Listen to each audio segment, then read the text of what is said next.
what we've done is come up with a pretty general communication model that I'm sure if you guys are outreach and education experts, you probably a lot of the stuff is going to be intuitive, but you know, let's make it official. So the idea, right, is that have a lighthouse up there because what we're trying to do is talk to people about an issue that's scary and make them walk away feeling empowered versus paralyzed, right? So we're like the shining light to safety. Okay, we're the lighthouse. You're the lighthouse, right? Okay. So that's a little bit great. I would say the centerpiece of communicating wildfire is really knowing your message. And your message is going to vary depending on who you're talking to, but we'll talk about that in a minute. But knowing your message is really important, like Mark was talking earlier. What is your message? What's the message you're putting out? And then knowing your audience. I think most of the people in this room probably know how important it is to know your audience. Who are you talking to? I'm going to get into a little bit more depth of each of these. So adapting your message to your audience, empowering people by providing resources, which we'll definitely talk about because CDs are really good at that. And then the rinse and repeat I'll explain in another slide. Okay, so jump in here at any time, Mark. Okay. So knowing your message is going to be different depending on where you're coming from. But I would say the core, from our experience, the core wildfire resilience message is your home can survive a wildfire. And that is a message that is positive. It's empowering. It is, you know, straying away from the fear perspective and sharing with people that actually your home can survive and here's how you're going to do it and here are the resources to support you doing it, right? So this is the message that we use all the time and we come back to time and time and again, no matter who we're having a conversation with. It's also research backed. Yes. It's also relatively true because there's a home that survived a wildfire right there. Okay. It's accessible to your audience. And regardless of what people say, oh, I don't care, I have insurance, that people don't want their homes burned down. Okay? 99.9% of the people I've talked to don't want their homes burned down. So there could be other messages. And like when I asked Michael what the message was, I was kind of asking for that.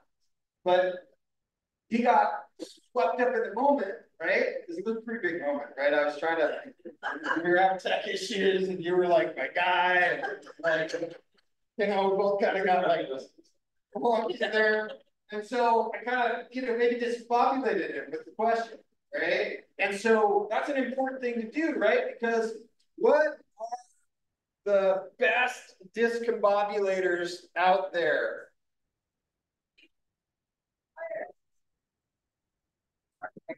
Media. Ever run into media? Anybody here ever have an experience with media? Somebody with a microphone asking you questions? Yeah, isn't that fun?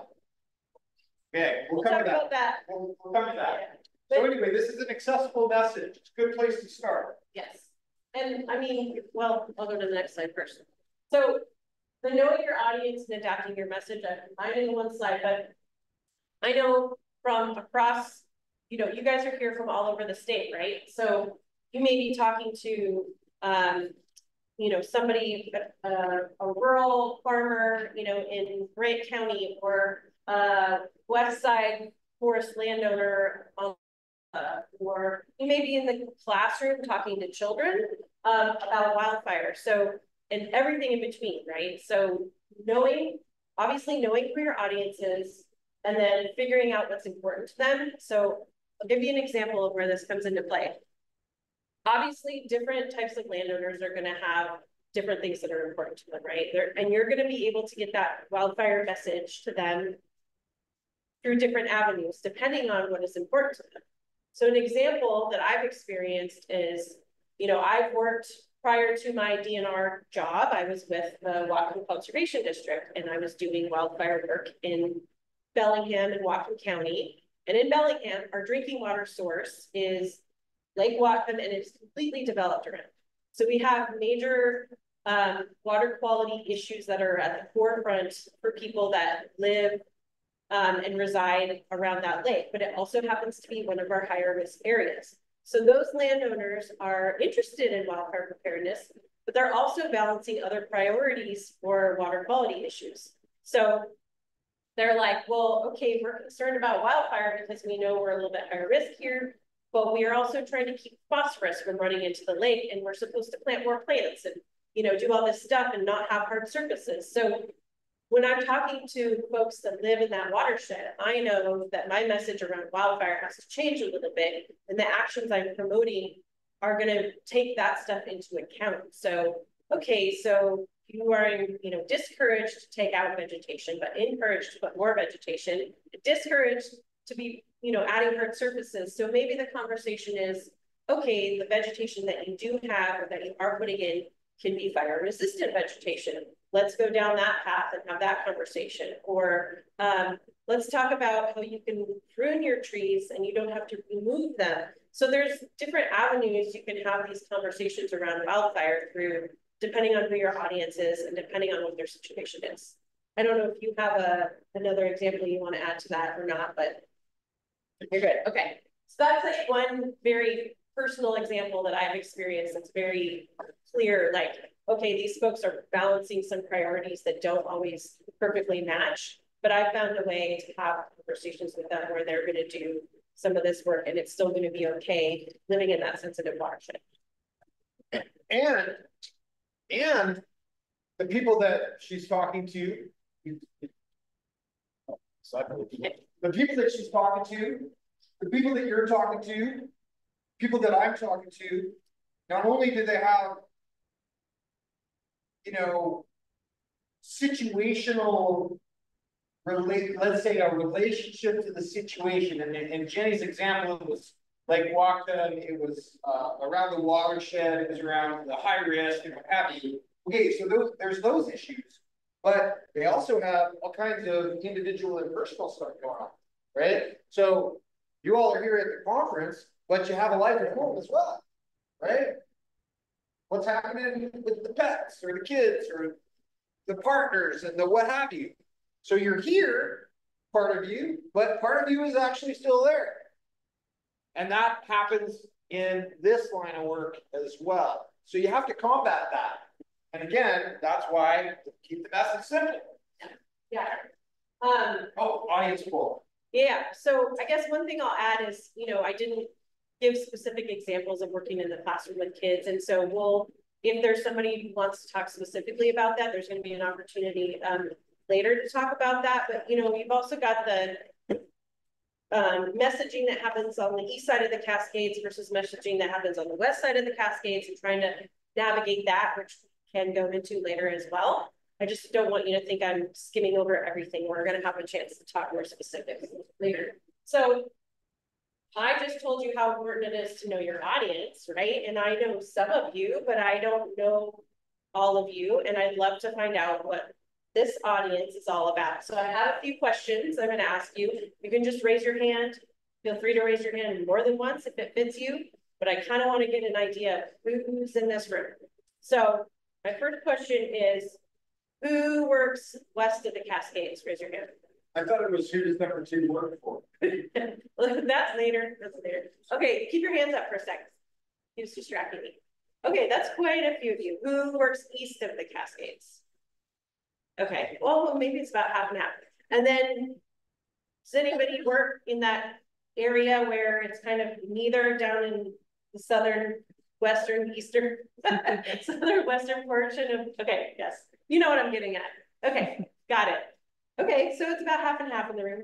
How many of you would call yourselves a forester? Colin, okay, we've got one forester in there. How many of you would, oh, sorry, 2, missed that. Ish. Okay, all right. It's okay to be a forester. That's okay, you can be ish. How many of you would call yourselves a wildfire specialist? Come to think of it, kind of a forester issue too. Okay. How many of you are sort of professional educators of all things conservation district? Okay, a lot of you. So I'm guessing that for most of you, you are touching on wildfire without getting probably into the depths of the science and all of that stuff when you're talking to people, because it's not your specific job. Does that sound about right? Okay. Just kind of want to see. My other questions are who you're communicating to most regularly. So raise your hand if you are communicating wildfire to children. That's part of your job. Okay, we've got a few of you. What about adults? I know all your hands are going to go on for that part. Which is easier? Oh, good question. Adults or kids? Raise your hand if it's easier to talk to. Oh, raise your hand if you think it's easier to talk to an adult. Okay. So okay. Anyway. How many of you, I think we kind of already did this, but how many of you will communicate with the media around wildfire? Great. Oh, more than I would have expected. It isn't that fun. That can be challenging sometimes. What about elected officials? Ever have to talk to elected officials? Yeah. Okay. I know you guys do for sure. All right. Cool. John feels like a little hand raise. Okay. That's cool. That's another ish. Okay. So we're gonna touch on a number of those things here in a minute with some scenarios. How are we doing on time? We've got tons. Good. Yeah. Okay. Cool. We got to slow down. All right. So first, one of the things I put up there was empower people by providing resources, right? I mean, this is kind of a duh, we all know this, but it's good to say it out loud. It's good to talk about how we do those things. And I would say, I put up a little library, right? Because it's like, you know, it's free, it's open to anybody who wants to take something out of it. Thank you, Mark, for being there. And it's very local, obviously, to your neighborhood. And I look at conservation districts similarly, like each CD is unique, has unique expertise for your, working with your local landowners who understand resource needs and resource challenges. You're a very local resource, right? And I think that's really important when you're communicating wildfire, because you can connect with people where they're at, you understand where they're at, you understand what the local resources are, and you are providing a lot of those local resources, which are free. And sometimes there's funding support you can provide, information, maybe you're connecting folks to other experts who can help them with things. Maybe you're a wildfire specialist and you can go out and do a wildfire risk assessment of somebody's home, but you are not really a forestry expert. So maybe you connect them to somebody who has an expertise in forestry and can help them understand how to manage their forest. You guys know all of this stuff already. One thing I want to say though is, in my experience, being able to demonstrate some of the actions we are wanting residents to take to reduce wildfire risk to their structures and their neighborhoods goes a long way in them being able to see how things are done, see what it looks like afterwards. There's a lot of fear around making big changes to your property too. And as we know, they don't always have to be big changes, it can be small changes. So having demonstrations available for people to learn from is also extremely valuable to people. Go ahead. I have an example I'll share, but you go first. Okay. Just don't change the slide. I won't change the slide, I promise. So I was going to share another specific example from my experience, and Colin was part of this and will know what I'm talking about. So we were working with some communities on Whidbey Island. There's a number of active Firewise communities and communities that are looking to become Firewise.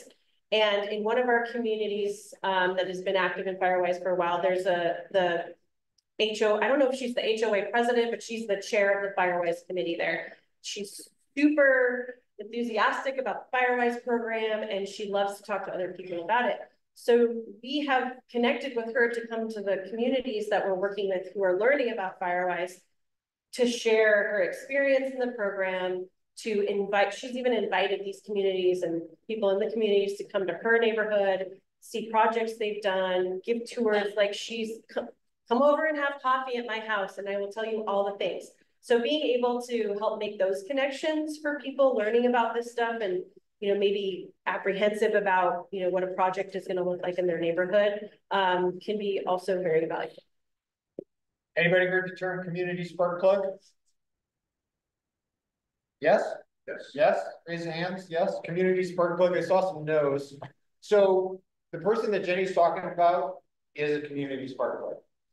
We are looking for those people. Those people can spark the fire that, you know, the figurative fire that doesn't burn the community.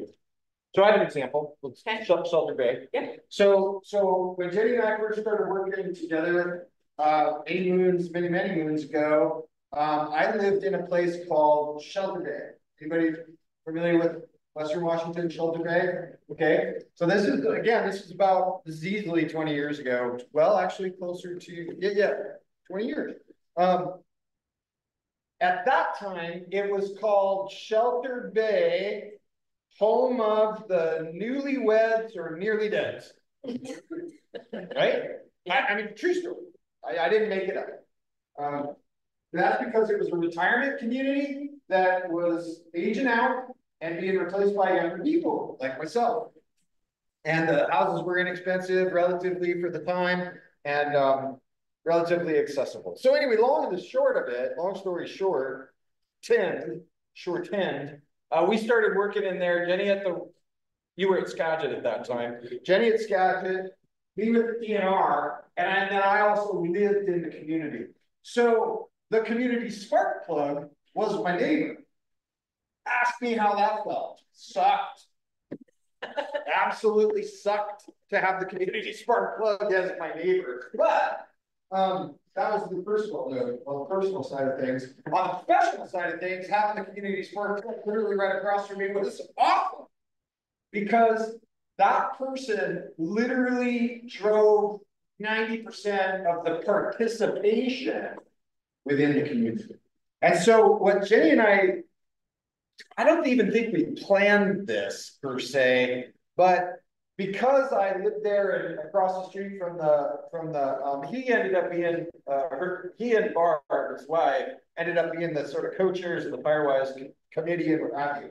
So anyway, Jenny and I sort of broke up the responsibilities in this way, sort of organically, and I started working with the older population in the community, and Jenny ended up, and again, we didn't quite plan this, it's just kind of how it happened. And so we divided, if you will, and conquered, because now the messaging was the same, and the resources that we were providing Shelter Bay were the same, but the receipt of them by the audience was dramatically different between the elderly crowd, the ones that I was working with, and the younger crowd that Jenny was with.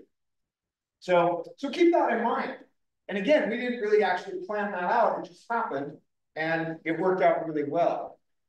Another thing that I want to say about the resource library over here is that, and I've thought about this in different ways, but you know, this little thing that we've got in our hands, the phone, it's nice that not too many people have the phone in their hands at the moment, but you know, that phone has access to more information than the human race has had available to it pretty much ever, right?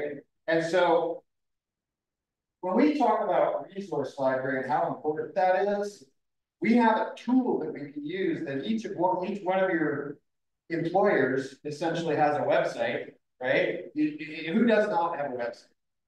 Oh, an employer website, right? And then you know, maybe 20 years ago, as websites were starting to come up, you know, you had to hire somebody to outside whatever to update your website, all that. Well, none of that's the case anymore. People are doing it themselves pretty much. But the point I want to make is that leverage that resource and use it to your advantage, and not only your advantage individually, but your agency's advantage, right? Because that little resource library is filled with books and stuff. There's some cool quotes on it and what have you. But here's what I'm trying to point out. The books inside have been purchased and what have you, and are proprietary and what have you, right? But the delivery mechanism is quite unique. Each of your organizations is quite unique. And I postulate that this one was designed like this because it's targeting a very specific community that it, happens to be in. And so each of your organizations have evolved to essentially represent most effective types of communication for the communities that you work with. I would posit that. And so remember that and use it to your advantage as you proceed with this communication tool. Yeah, and for specifics like our the community resilience team at DNR, we have a web page within the DNR main website, and on that page we have created a resource library. It's a link to another page, which is our resource library, and we've just been like adding resources as we come across them and putting things in there that we think are going to be useful. So it's really important to have those things to be able to point people to, right? Like easily, oh, here's a link to, resources covering forest health all the way to how to build a fire resistant deck and everything in between, right? So it's great to have that stuff. I would say our library is in progress. We're adding things, but I know some of the conservation districts have really great, well built out resource libraries on their wildfire pages. So I think it's a great place to be able to point to. So the rinse and repeat comment was really about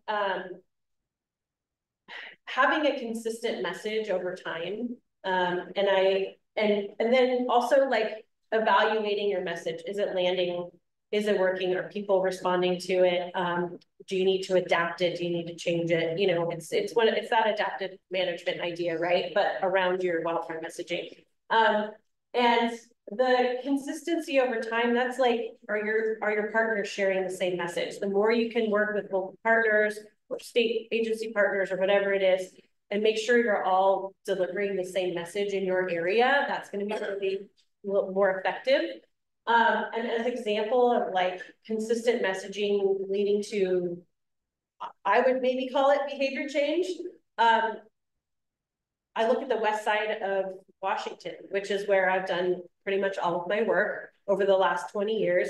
And I have seen a huge increase in interest around wildfire preparedness and concern over wildfire, and more media coverage on wildfire on the west side than I've ever seen in the 20 years that I've worked in this field. So the message is getting out there. I know that having smoky summers and when it's in your face, it really helps push that stuff too.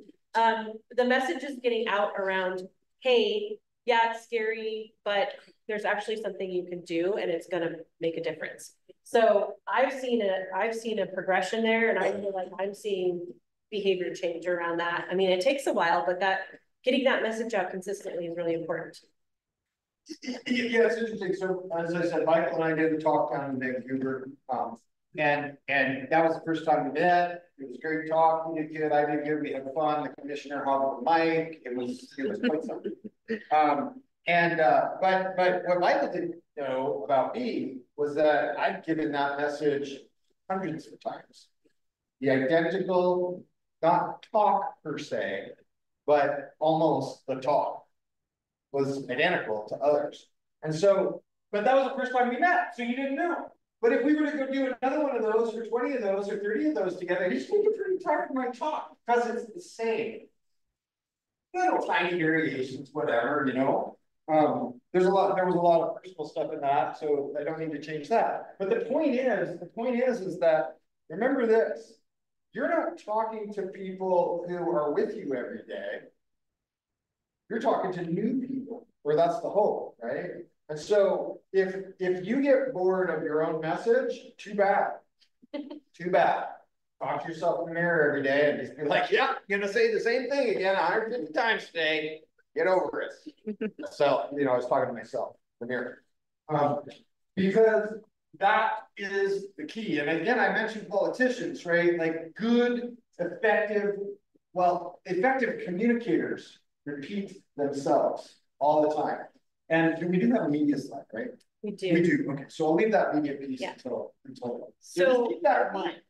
You're still good on time. You got 20 minutes. Okay. Until 2:30. So the next part of this presentation is the interactive part, where we're going to put it out to you guys to see like conversations or questions have been challenging for you in your work, or where do you need some guidance? And before Mark and I jump in and provide, you know, our experience or advice or whatever, we're going to put it out to the rest of you to see if anybody in the audience has guidance to share. So I see somebody with their hand up already. Yes.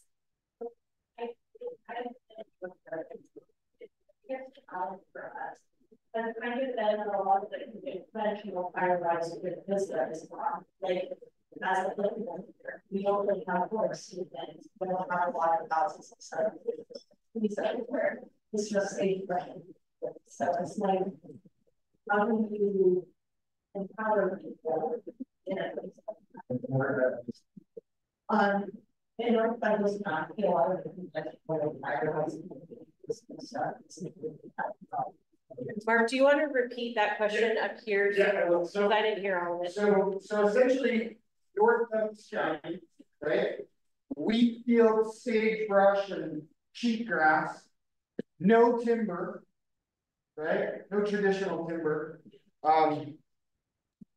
And then the question is how do we use contemporary messaging like Firewise USA and all of the publications that they produce that was produced in timbered stands to begin with?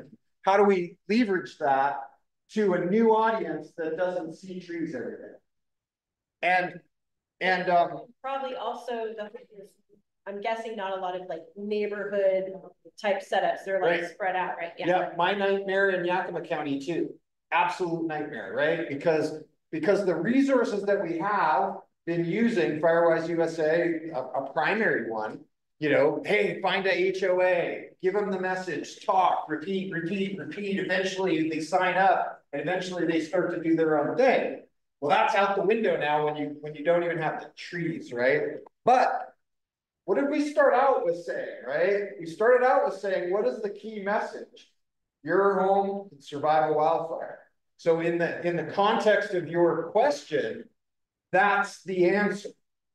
Stick with your home can survive a wildfire and find the similarities and find the common ground that you have, right? Okay, so now you have embers, but you don't have 100-foot flame lengths, right? You don't have a wall of fire coming at, you know, like a 150-foot wall of fire coming at homes and structures. You've got maybe 30 to 50 feet, and you've got a flame threat passage that might pass in 5 minutes or less.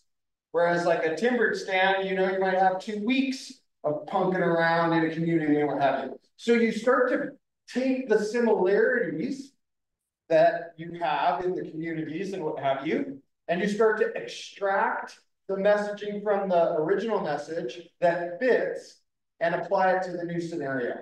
But your base and core message is the structure can survive. And then you adapt, right? Because that's a different kind of adaptation of the message. Jenny was talking to adapting the message to the audience, but now we're also talking about adapting the message to the environment. Yeah, and also our colleague Jake Hart, who works in Douglas County, has brought this up as well.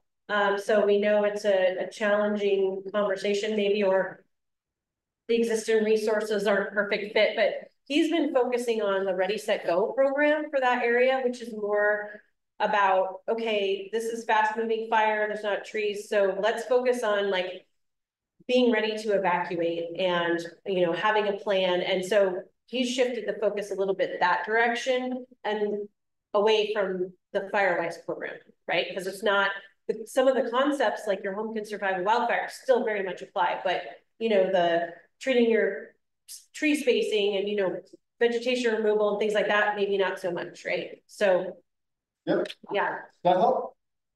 Okay. Anybody else? We have an example, but anybody else have what's the question, right? What's been challenging for you guys out there? Yes, sir. Yeah, I feel like just because the demographic composition of folks that I work with, a lot of time they're older folks, folks with not a lot of passion to burn, and not a lot of passion to burn labor and to a lot of labor themselves. So there's a lot of like yeah, this is all great information, now how do I actually do it without any money and without being able to get it messed up?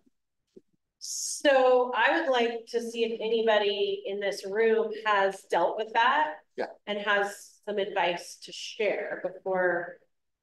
Did everybody hear his comment, which was older population, maybe not a lot of cash to burn, good one, but work to do and not maybe physically capable of doing it. Anybody else have that scenario? I sure have. You have? I have a prize for somebody. Oh, there's prizes. Brave enough Prizes. to throw out some advice. There's prizes on this. now the hands come up. Okay. Now the hands come up. Who's going to help Michael? Yes. So we got the estimate, and that's like the only, and there were sometimes urban areas with some sketchy, a lot of heard that a lot, but as a conservation district, we were able to get firewise grants that we had, like, medicine day, and we used that, to help people mitigate some of the structures that were less at risk with the partnership with the Red Cross and almost less. So I think there's a lot that here. I think that you guys would like unless we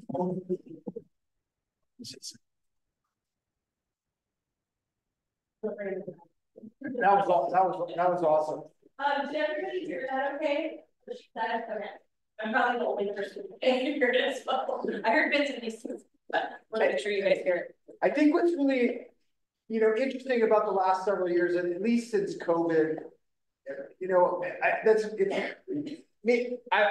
there's nothing scientific about what I'm about to say, but I think COVID had something to do with it. The fact that, prior to COVID, it was people got together and did things and helped each other out. These Firewise days were better attended, and, there were neighbors helping neighbors and what have you. And most recently, it seems like something shifted.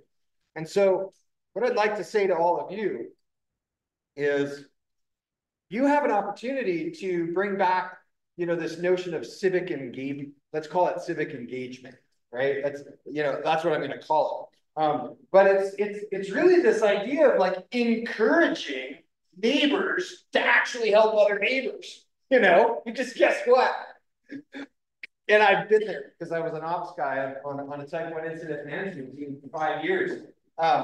Trust me, when the shit hits the fan, they're going to get to know one another. And it's not going to be easy then.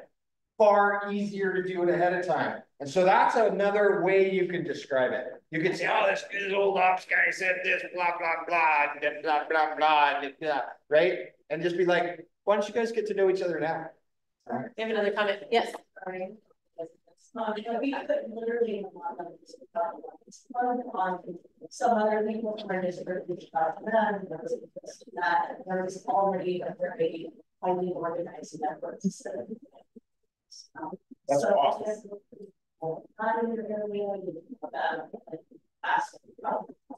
Yeah, that's a great example. That's great advice. I mean, a lot of times it comes from thinking outside the box. Who are those other partners that might be able to help out in some way? They might not be your traditional partners that you think of when you're trying to help a community, like the Lions Club or, the local community funding foundation that supports community projects.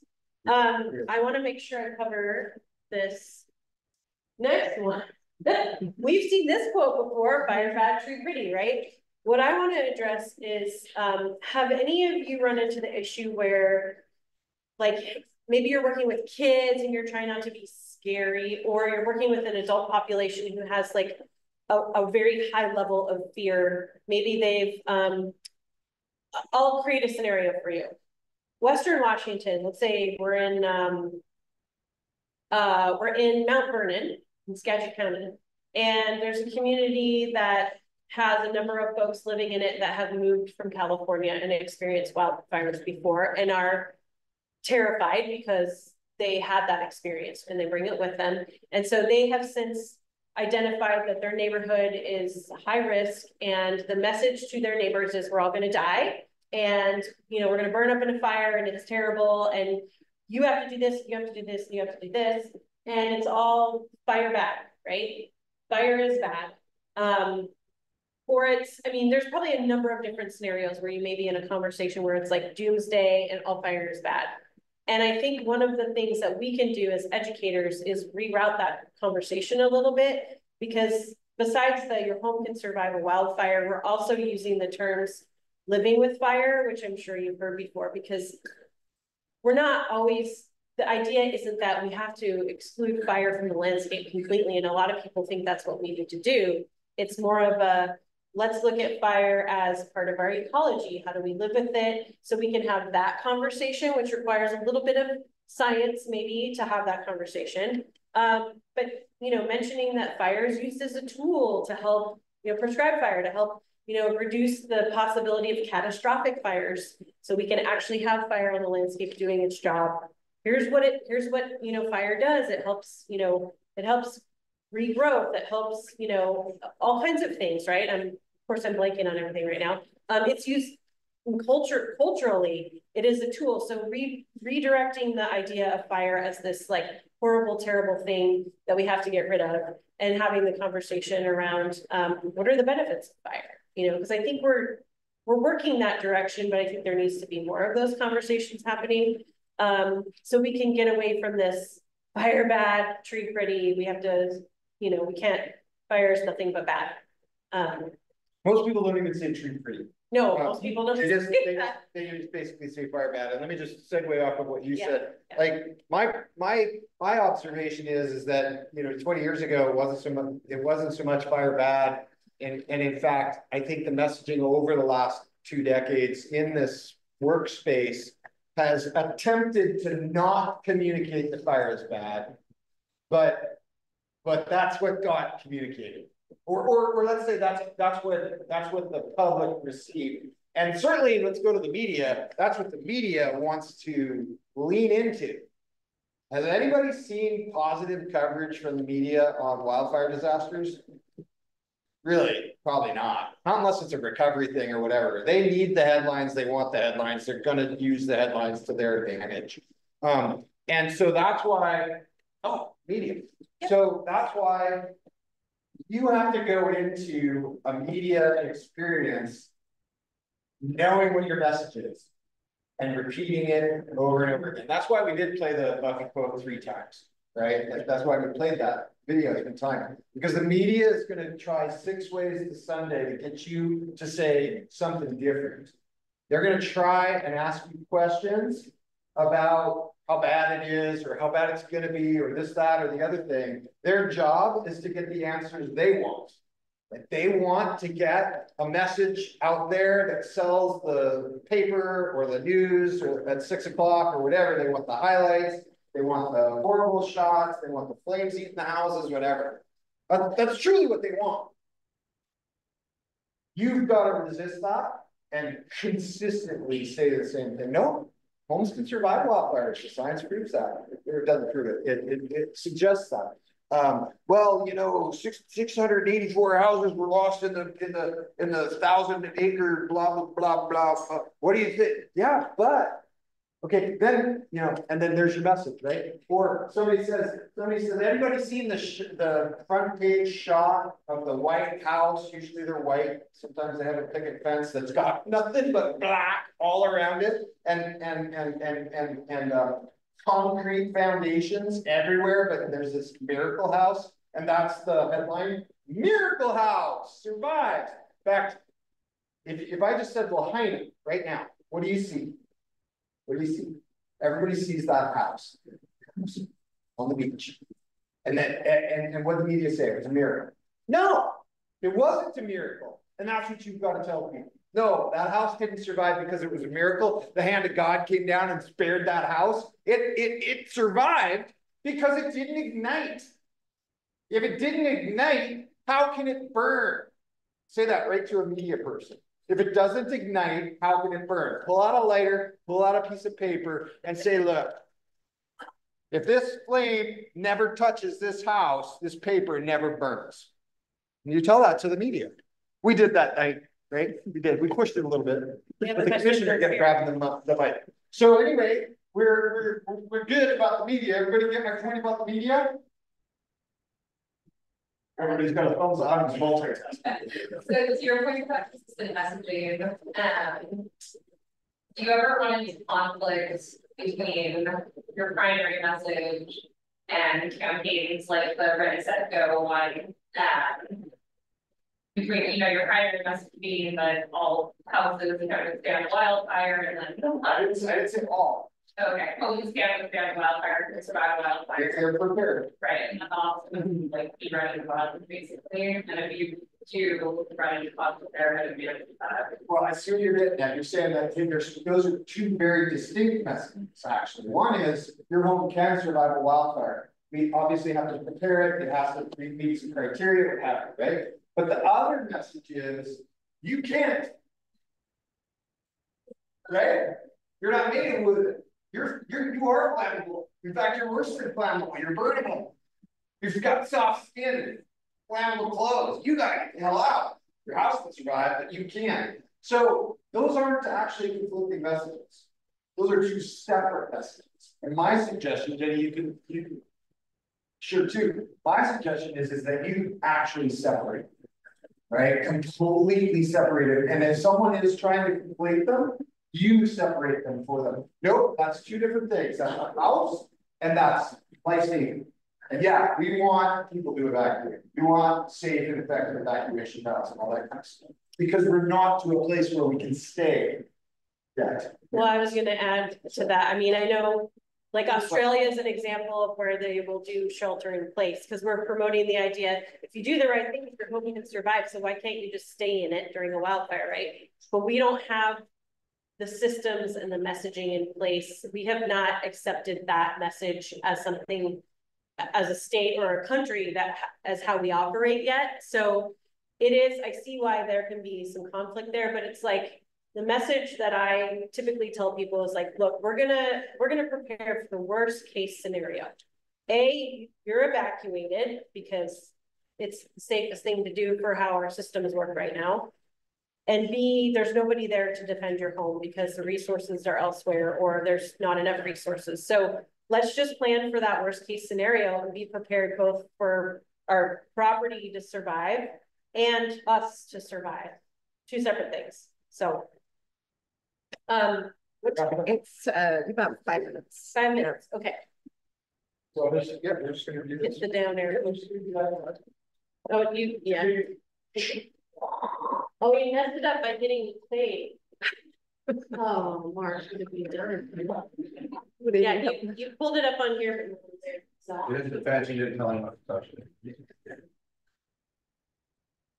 Not working. Sorry.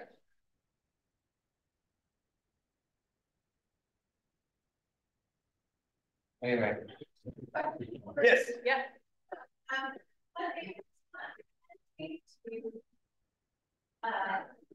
Some criminal interventions are keeping their doctors where there are now, but it's great, but I don't know it. But I also interview my colleagues. Nothing on my sense of things. Working with people, especially like neighbors who live in California and they were about their years of game, right? Do you have a recommendation? I think it's important to validate that theater, right? That theater is valid, you're gonna have understandable and to not so much to negate it, but also to comfort. Community or very impactful for that. I'm with you on the validating. I personally try not to take it any deeper into it, right? I mean, the same way. I tend to go with you respect it, you understand it, you prepare for it, have you better not to be afraid of it because fear does weird things here. But I do agree, yes, acknowledge absolutely in whatever way makes sense to the situation. If there's anything anybody gets out of this talk today, is this what I just said. It's situational. It's very situational. And then the other thing I was going to suggest is the media relationship. You don't want to butt heads with the media. That's not what I'm getting at. You do want to be clear and effective in your messaging. And if you have the opportunity to have local relationships with media, then ask them out for coffee, right? Like, call up and like, hey, let's talk. So when I was up in Skagit County I spent 5-6 years in Skagit County. I had like friendly professional relationships with all the media people that I was engaged with. We went out for coffee, what have you. We had a relationship, right? Like professional relationship. So I could call them up and say, hey, I got a story for you. But that took a lot of time to prepare. So I'm suggesting you do that instead of this. Does that make sense to everybody? I mean, I'll just add, I think being a good listener is a key skill to have when you're working with communities, if that's your audience. You know, there's going to be stories that people are going to share. They're going to share their fears. They're good. Oh, I was in, you know, the Oakland fire in 1990 in Oakland, obviously. And, you know, I experienced this and now I see the same thing here. You know, they're going to have stuff they want to share with you. And I think acknowledging that is a good thing. And then saying, and this is what we're going to prepare for. And, you know, we have these resources and we have, you know, tools to share with you. And we have people that can help you, you know what to do on your property, or cost share funding. So you can implement some of these things so that you feel safer on your property in the end and in this neighborhood. And then you could show others what to do. So. And one last thing, not just for you, but for all of you, is one of the ways that you overcome fear is by preparing for or training towards something. So as a wildland firefighter, the reason that I was capable of running into it instead of away from it is because I spent a lot of time in the training so that I knew fire behavior. I understood how fire moved across the landscape. I understood where the safety zones and what have you are. I understood how fire propagated, right? And so I was very prepared to face what somebody who wasn't aware of those things would be afraid of, right? And so I suggest you lean into that in terms of expressing or explaining or discussing with somebody who faced a situation that created fear. You can share, hey, one of the things that we're trying to do is prepare you so that in the future you're more you respond less from a fear place and more from a prepared place. But absolutely acknowledge it. Absolutely. So I think we're out of time, but I think, well, as you can see on the slide, official announcement here. I am taking a new position as of July 1st with the Conservation Commission.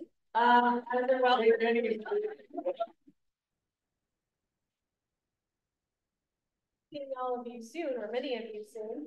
And then Mark is available. He's obviously still with DNR, and we have a whole team, and somebody will be filling my position. But my point is that feel free to reach out to any of the community resilience team if you have a scenario, conversations, or questions about any of this stuff. We're happy to point you to things or help you work through a conversation that is concerning or whatever it is.